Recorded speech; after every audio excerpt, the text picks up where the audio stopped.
18, kdo je pro? Všichni přítomní zastupitelé, děkuji.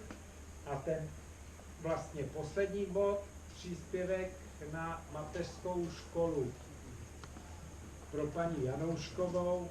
My jsme to ještě probírali znova.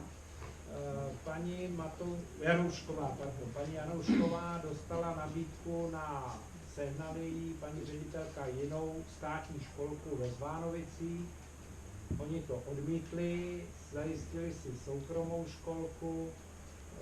My jsme se zatím dohodli, že pokud neumístíme dítě do mateřské školy a máme povinnost tím sehnat jinou, což sice umíme, ale je to daleko, tak zatím bychom stanovili, že budeme dávat příspěvek na dopravu do toho místa jiného mimo obec pro toho rodiče, toho dítěte.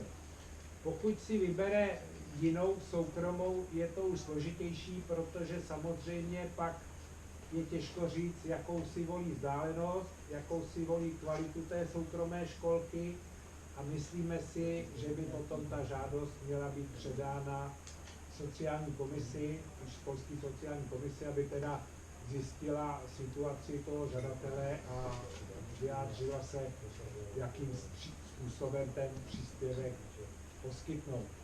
Takže dotaz zastupitelé nějaký.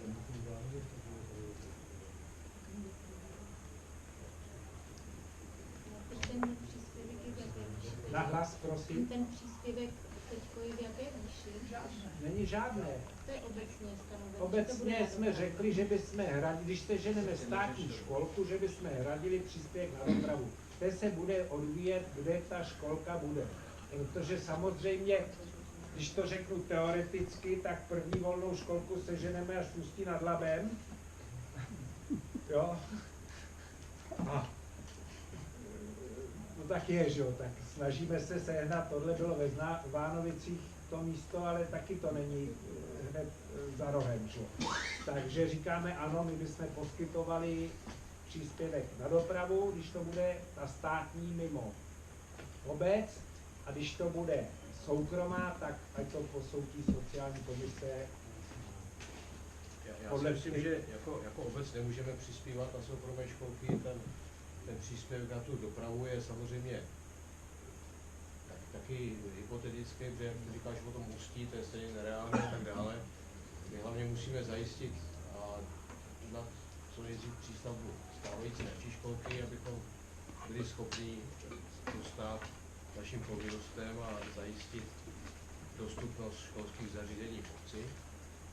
Ale jinak, než přispívat na dopravu, asi v současné době nemůžeme. A sociální komise by měla posoudit ještě sociální situaci v rodině, jestli není možné pomoci jiným způsobem. Ale obecně je to jenom ten příspěvek na tu dopravu. S tím, že jako priorita musí být zvýšení kapacity mateřské školky. Na čemž se už samozřejmě pracuje, jo, pro informaci na tom se pracuje, ale samozřejmě nic není na usknutí, takže to chvilku bude trvat a do té doby se o ty děti nějakým způsobem musíme pomoct.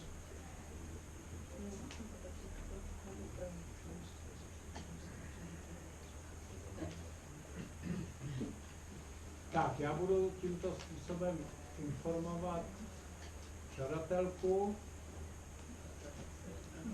A ještě mám já, jeden bod nebyl na programu, to je taková obecná informace. Máme teda komisi školství, kultury, sportu a sociálních věcí, paní Pěkná, pan Hašek, paní Kramostová a přihlásila se nám ještě paní Pešková. Takže jenom pro vaši informaci, výbory schvaluje zastupitelstvo obce, komise schvaluje rada obce, pokud nemá obec radu, tak je to v pravomoci starosty. My máme ještě druhou komisi, my jsme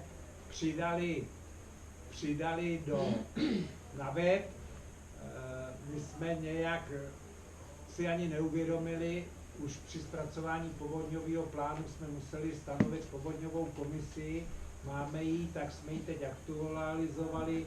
V podstatě jsme museli vyměnit pouze pana Špačka, který se nám ne trvale, ale uchatoval se na jich, takže jsme doplnili komisi za pana Špačka panem Alferim. Tak jenom pro vaši informaci, jak vypadá povodňová komise.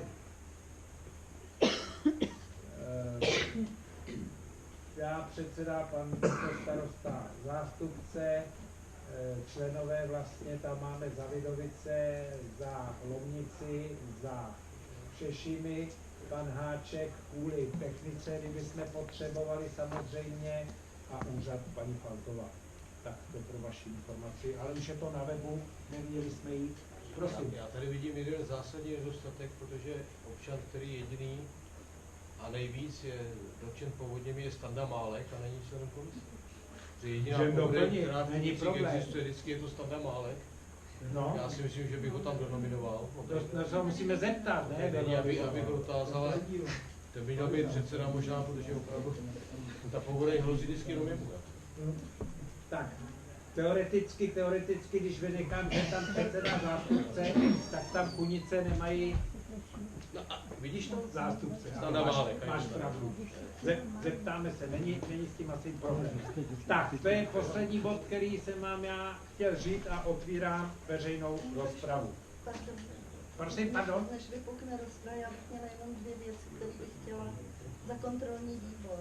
Tak prosím ještě paní Hrdinová. Dobrý den, já jsem předsedkyně kontrolního výboru. Měla jsem záměr aktivně teda svolat členy kontrolního výboru v lednu nebo v únoru, ale protože k tomu potřebujeme součinnost úředníků obecního úřadu a tyto termíny jsou tito úředníci vytíženi návštěvou teda občanů a placením právě na další období svozu odpadu, tak jsem po dohodě s nimi odložila tu první schůzku na březen. Na termínu se samozřejmě dohodneme.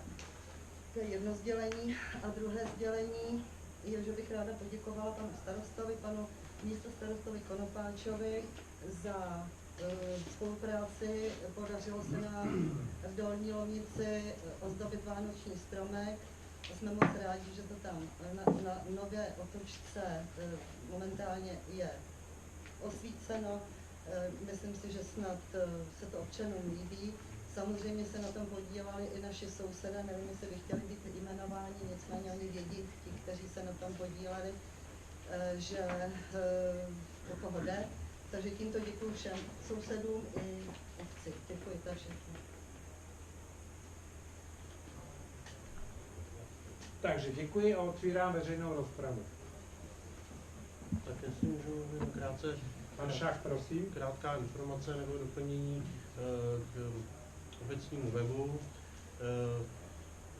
Dělali jsme zkusku s panem Tumou, kde jsme si přednesli zájemně nějakou větší představu o podobě webu.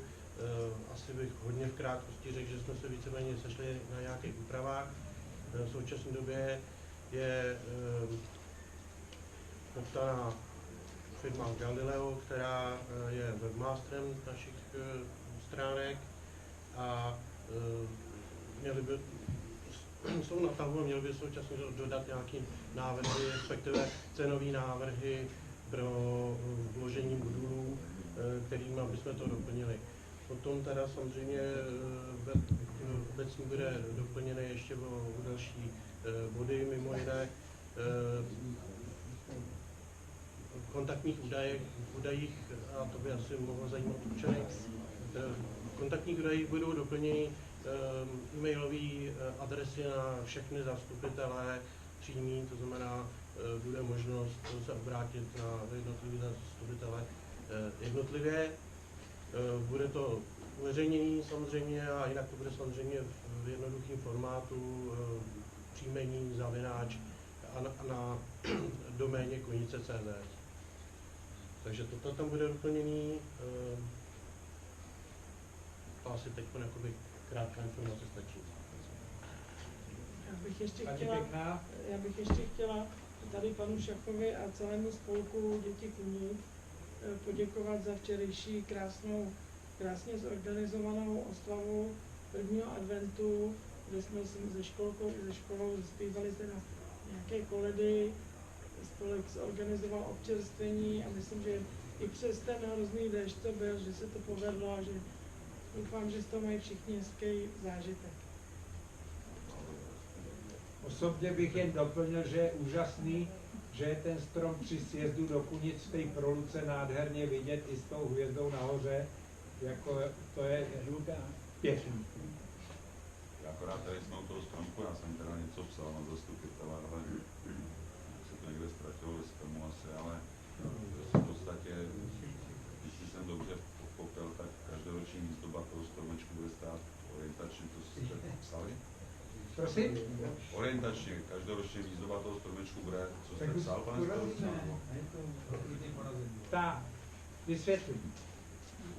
Jo? V té původní nabídce od té firmy, která to dělala, byly dvě ceny. Buď, že si to zakoupíme, anebo že to pronajmou. Ten pronájem s každoročním zajištěním výzdoby a odstraněním výzdoby byl za 26 000 korun. My jsme navrhli, že to udělají službu Kunice, to znamená, oni si zakoupili to celé vybavení, tím pádem ho obec zakoupila bez daně a budou teda částečně potřebují dostat zpátky ty peníze za to vybavení a budou zdobit a odzdobovat. Samozřejmě musíte počítat, že na zdobení i odzdobení je potřeba